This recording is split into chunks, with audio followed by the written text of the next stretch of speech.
আমরা একটু আগাই। আমরা পড়তেছিলাম হলো ব্ল্যান্ড ডায়েট, হ্যাঁ? তো ব্ল্যান্ড ডায়েট আসলে কি এবং কেন দেওয়া হয়, এটা একটা বিষয় আছে যে ব্ল্যান্ড ডায়েটটা মূলত মানে ওই যে বলে না পেটের জন্য ভালো কিছু খাবার বলে না, এই জাতীয় খাবার হলো ব্ল্যান্ড ডায়েট। মানে এই খাবারগুলা স্টোমাকের জন্য খুবই সুদিং, এবং এই খাবারগুলা খাইলে তোমার জিআই ইরিটেশন, গ্যাস্ট্রিক সিকটেশন এগুলো কম হয়। মূলত এইগুলার কম হওয়ার জন্য এই খাবারগুলো দেওয়া হয় লাইক। এবং মানে chemically and mechanically non stimulating এই খাবারগুলা, কেমিক্যাল এবং mechanically non stimulating, promote healing of GI mucosa. যেমন কি সফট ডায়েট উইথাউট স্পাইসেস, মানে কোনো মশলা ছাড়া, তারপরে কম সরি কম সেদ্ধ, এই জাতীয় খাবারগুলো হলো ব্ল্যান্ড ডায়েট। ঠিক আছে, এরপরে আসলে লো রেসিডিউ ডায়েট। লো রেসিডিউ ডায়েট মানে লো ক্যালোরি ডায়েট, হ্যাঁ, মিনস টু লো ফাইবার ডায়েটও বোঝায়।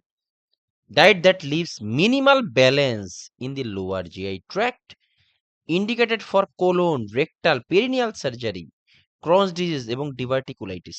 এগুলি সবই ইন্টেস্টাইনাল প্রবলেম।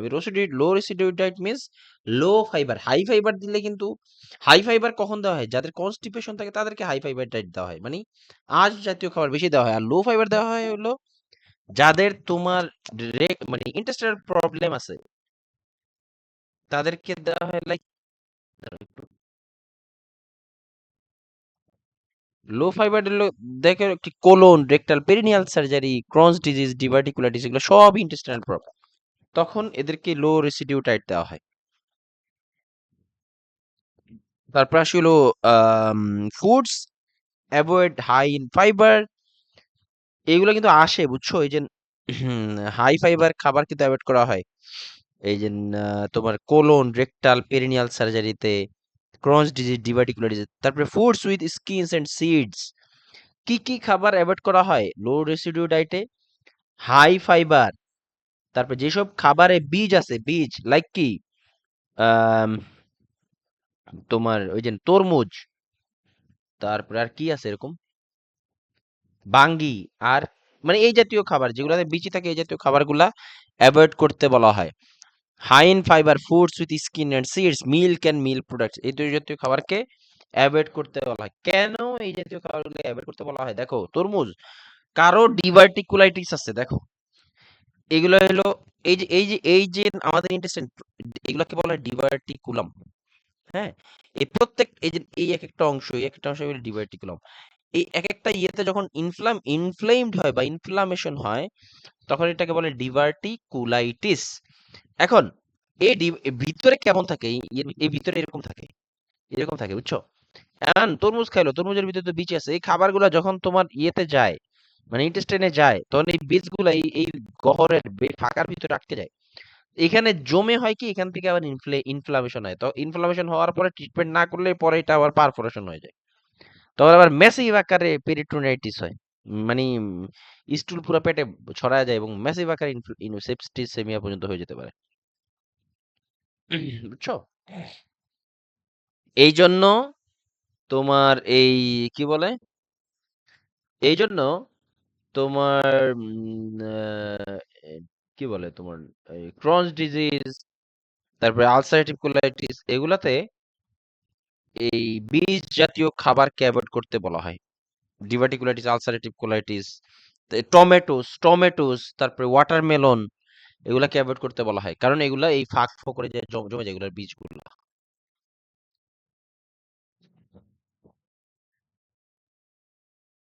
এবার আসি হলো টিপিএন বা কি parental nutrition, total parental nutrition. TPN তো আমরা সবাই চিনি মোরলেস, যারা মৌখিকভাবে খেতে পারে না, মুখ দিয়ে তাদেরকে টিপিএনটা দেওয়া হয় এবং বিভিন্ন পুষ্টিগুণ হাবিজাবি থাকেই।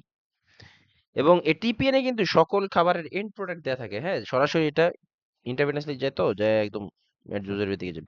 The end product of digestion are directly infused into vein for those who are unable to eat or digest through GI tract. May be given via central line or peripheral line. সাধারণত central line, central line যদি দেয় তখন এর glucose যে থাকে যেটাতে, সেটাতে 50 to 70% দেওয়া হয়। 50 to 70% যেই গ্লুকোজটা থাকে সেটা দেওয়া হলো সরাসরি সেন্ট্রাল লাইনে, আর 5 to 20% গ্লুকোজ দেওয়া হয়, যেটা সেটা দেওয়া হয় হলো তোমার ওই ক্যানোলাতে আর কি। নেক্সট টাইম খেয়াল করো। Solutions include hypertonic glucose like 50 to 70% amino acid, water, vitamins and minerals, lipid emulsions given in a separate bottle. Fat জাতীয় খাবারটা আলাদাভাবে দেওয়া হয় আরকি, হ্যাঁ? It also came 3 in 1 3 in 1 3 in 1 solution. এটা তিনটা একত্রে করেও আসে। আমরা অলরেডি জানি কিন্তু, হ্যাঁ, কার্বোহাইড্রেটের এন্ড প্রোডাক্ট কি? গ্লুকোজ বা ডেক্সট্রোজ, ফ্যাটের কি? লিপিড, প্রোটিন কি? Amino acid. এটা আমরা অলরেডি সবগুলো জানি। টিপিএন এ এগুলার এই প্রোডাক্ট গুলো দেওয়া হয়, যেমন গ্লুকোজ, লিপিড আর অ্যামাইনো অ্যাসিড, এগুলো এইভাবে থাকে টিপিএন এ। টিপিএন হলো সেন্ট্রাল লাইনে দেওয়া হয় 50 to 70%, আর ওই ক্যানোলা বা পেরিফেরাল প্যান্টের নিউট্রিশনে দেওয়া হলো 5 to 20%। এই যে টিপিএন, এই লিপিডটা আলাদা দেয়, বুঝছো? কারণ নাইলে ওই যে ভেসে থাকে কিন্তু উপরে। এটা তো আমরা সবাই দেখছি, মিশানো হয়।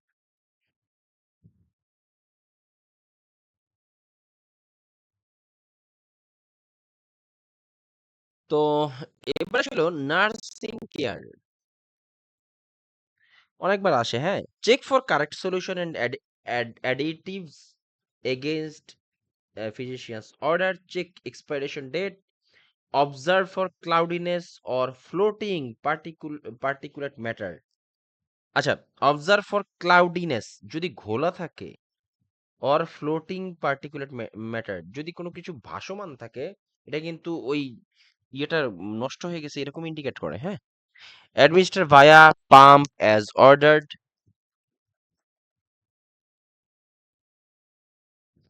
Administer via pump as ordered.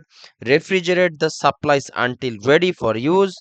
Remove, আচ্ছা, refrigerate the supplies until ready for use. Remove from refrigerator half to 1 hour before administration.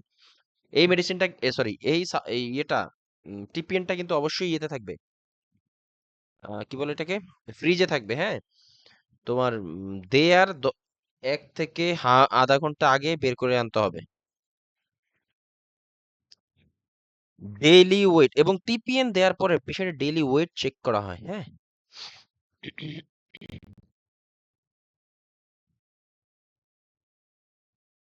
কেন ওয়েট চেক করা, এটা যদি বলি যে টিপিএন যে যাচ্ছে, যে বডি যে মেটাবলাইজ করতেছে, এটা প্রপারলি এটা দেখা, এটা বোঝার জন্য এটা দেখা হয়। এবং টিপিএন যদি অ্যাডিকুয়েট হয়, পার উইকে পেশেন্টের 1 থেকে 2 পাউন্ড ওয়েট গেইন করবে, লিখে রাখো। এবং ইট ইজ এক্সপেক্টেড, আবার বলে একটু শুনো, টি পেশেন্টকে টিপিএন যে পেশেন্টদেরকে দিয়ে দেয়া হয়, তাদের পার উইক 1 থেকে 2 পাউন্ড ওয়েট গেইন করবে, it is normal and expected. যদি এরকম হয় তবেই টিপিএন এর ইয়ে ঠিক আছে, অ্যাডিকুয়েট মানে পরিমাণ দেয়া হচ্ছে, এটা ইন্ডিকেট করে।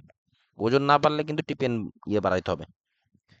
Do not change the speed of infusion. কেন? কারণটা হলো, speeding up can cause hyperglycaemia, আর slowing down can cause hypoglycaemia. এই জন্য ওইখানে যেই ডক্টর যে ইয়েটা দেয় ওটা মেনটেন করতে হবে। মনিটর ফর কমপ্লিকেশনস, হাইপার বা হাইপোগ্লাইসেমিয়া। আচ্ছা, টিপিএন দিলে,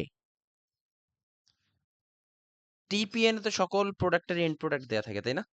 এখন টিপিএন দিলে তোমাদের কি মনে হয়, এতদিন তো মোটামুটি সবারই তো 3 মাস হয়ে গেছে, একটু বলো তো, টিপিএন দিলে সুগার লেভেল বাড়াটা কি স্বাভাবিক নাকি অস্বাভাবিক?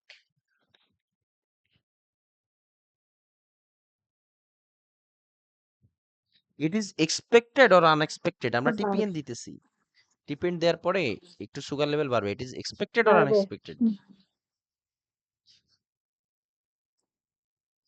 লাবণী, এক্সপেক্টেড ভাইয়া। আচ্ছা, পাইসানু বলছে এক্সপেক্টেড, ওকে, হতে পারে। এর ব্যতিক্রম পাইসানুকে কেউ চ্যালেঞ্জ করতে চাও? রুনা, কেউই চায় না পাইসানুকে? ভাইয়া বাড়বে। হ্যাঁ, বাড়বে। এবং ইট ইজ এক্সপেক্টেড, টিপিএন দেওয়ার পর ব্লাড সুগার 140 to 180 পর্যন্ত বাড়তে পারে, এবং ইট ইজ এক্সপেক্টেড কিছুক্ষণ পরে আবার কমে যায়। ওইটা হলো মানে টিপিএন দিলে এমনি যদি আমরা আমাদের ব্লাড সুগার নাই, কিন্তু আমরা মানে চিনির সিরাপ খেয়ে যদি মানে সুগার মাপতে যাই আমাদের এমনি বাড়তে দেখাবে। ঠিক একই রকম টিপিএন দেওয়ার পর অবশ্যই ব্লাড সুগার একটু বাড়তে দেখাবে, ইট ইজ নরমাল। একটা প্রশ্ন পাইছিলাম ভাইয়া, হুম টিপিএন পেশেন্টের মানে টিপিএনটা হঠাৎ করে বন্ধ করে দিলে কি হবে? হুম মানে কিভাবে বন্ধ করবে আর কি? ওই যে ট্যাপার ইট আস্তে আস্তে বন্ধ ট্যাপার করতে হবে ইটিএস, এরকম। হ্যাঁ, ট্যাপার হঠাৎ ইট করে বন্ধ করলে হাইপোথিসিস হাইপোগ্লাইসেমিয়া হতে হবে। পারে, ইয়েস। হুম, বুঝেছি। এরকম এক্সপেরিয়েন্স আছে কি কারো? লাবণী, দেখো নাই মনে হয় না টিপিএন এর ক্ষেত্রে। তো না হাইপার, ভাইয়া, দেখছি দেখছি কিন্তু অফ করা হয়নি সাথে সাথে। আচ্ছা নেক্সট টাইম খেয়াল করো, সমস্যা নেই। Begin infusion slowly 40 to 60 ml per hour. Monitor blood sugar every 4 to 6 hours. When TPN is stopped, 10% glucose should be continue for 1 to 2 hours to prevent hypoglycemia. Very important এটা, এই লাইনটা যেটা মাত্র পাইসানু বললো। When TPN is stopped, 10% glucose should be continued for 1 to 2 hours to prevent hypoglycemia. Obtain finger stick blood sugar every 6 hours. Insulin may be administered as per sliding scale. একটা হলো pneumothorax হতে পারে, এজন্য ওই কি বলে সেন্ট্রাল লাইনের central লাইনে অল টাইম ট্যাকার্ডাম দিয়ে রেখে দেখো, যাতে কোনোভাবে এয়ার ইনজেক্ট না হয়ে যায়। এয়ার ইম্বোলিজমও হতে পারে। Instruct patient to perform ভালসালভা manoeuvre for tubing and cap changes and turn head to opposite side of insertion site. মানে হলো কি, ওই যে অনেক সময় ট্যাগারডাম বা সাইডটা পরিষ্কার করা হয়, তারপরে সার্জিক্যাল ড্রেসিং দেওয়া হয় নতুন ভাবে। তো এই সময় এই যে এটা খুলতে হয়, কিন্তু তখন পেশেন্টদেরকে বলতে হয় যে দম বন্ধ করে ধরে রাখেন। এটাকে হলো ভালসাল বা ম্যানুভার, হ্যাঁ, যাতে করে কোনো ভাবেই এয়ার ভিতরে না ঢুকে যায় ওই ইয়ে দিয়ে। ঠিক আছে, তারপরে দেখি কোনো কিছু বাকি আছে কিনা। এই যে টিপিএন কমপ্লিকেশন, হাইপারগ্লাইসেমিয়া বা হাইপোগ্লাইসেমিয়া, এটা তো বললাম এতক্ষণ। তারপরে আসি হলো নিউমোথ্রাক্স, মানে ওইটাও বলছি, from possible puncture of the thorax by the central line. Air embolism কিভাবে হয়? Prevented with Valsalva maneuver, একটু মাত্রই বললাম।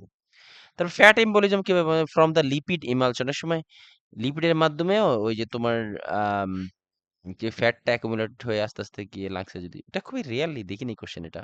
ফ্লুইড ওভারলোড, টিপিএনআর ফ্লুইড ওভারলোড হতে পারে। Infection due to the high concentration of glucose that promote bacterial glucose. জানো ব্যাকটেরিয়ার প্রধান খাবার কি? গ্লুকোজ। আর যেহেতু টিপিএন নিজেই একটা এন্ড প্রোডাক্ট, মানে গ্লুকোজের মানে ব্যাকটেরিয়ার জন্য খুবই ভালো খাবার এটা।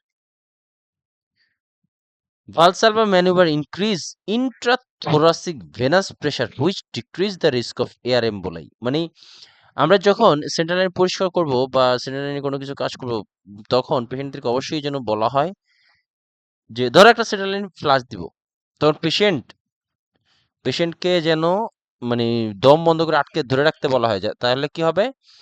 তাহলে পেশেন্টের ওই সেন্ট্রাল লাইন দিয়ে কোনো এয়ার ইনসাইডে ঢুকতে পারবে না।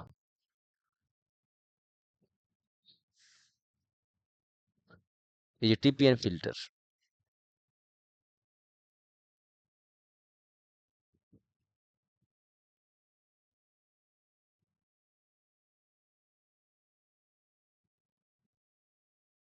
তো আজকে এ পর্যন্তই।